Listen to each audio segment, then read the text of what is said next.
Sir, Vedanta દર્શન સિવાય પણ હિન્દુ ધર્મમાં બીજા ઘણા દર્શનો આવેલા છે. ન્યાય દર્શન અને સાંખ્ય દર્શન છે. વૈશેષિક દર્શન પણ છે. તો મતલબ જેમ મેં તમને સાંભળ્યા છે, હું તમને અનુસરી રહ્યો છું. Collectively give the full picture, not just the Vedanta. Picture નથી જોઈતો, તમારી એક જિંદગી છે, તમને તમારું પિક્ચર જોઈએ છે. એવું થોડું છે કે તમે ક્યાંક ફરવા ગયા છો, તમે પર્યટક છો અને એક દર્શન તમને આટલું બતાવી રહ્યું છે, બીજું આટલું બતાવી રહ્યું છે.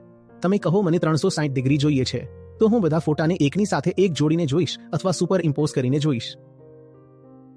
હવે દર્શન કોના માટે છે એને તો સમજો ને. દર્શન તમારા માટે છે, કારણ કે વેદાંત દર્શનના કેન્દ્રમાં તમને રાખે છે. એટલે એની વાત થાય છે.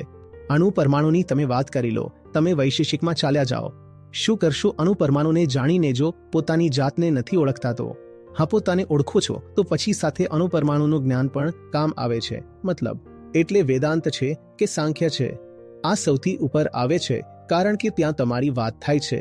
તમે કોણ છો? સાંખ્ય પણ સરખું જ છે.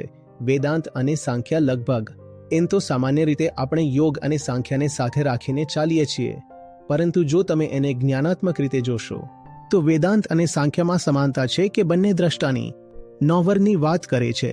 ત્યાં તે પુરુષ કહે છે, અહીં આ એને અહમ કહે છે. તો એટલે આ સૌથી ઉપર છે, કારણ કે તમારી જિંદગીમાં તમે સૌથી ઉપર છો ને. તમે વધારે જરૂરી છો કે આ શર્ટ વધારે જરૂરી છે? તો એક દર્શન છે જે શર્ટ વિશે બધું કહે છે, અને એક દર્શન છે જે બધું ધ્યાન તમારી પર લગાવે છે. કોને પહેલા રાખશો? સર, પ્રાથમિકતાની વાત છે. બસ પ્રાથમિકતાની વાત છે, સાચા ખોટાની વાત નથી. અને તે જે પ્રાથમિકતા છે તે એનાથી નક્કી થઈ રહ્યું છે કે મારી જિંદગીમાં હું જ તો સૌથી પહેલા હોઈશ ને. બધા કરતા પહેલા હું છું, અને હું છું એ પ્રશ્નને વેદાંત દર્શન દ્વારા અત્યંત શ્રદ્ધા સાથે લેવામાં આવે છે. તો એટલે આપણે એની પહેલા વાત કરીએ છીએ.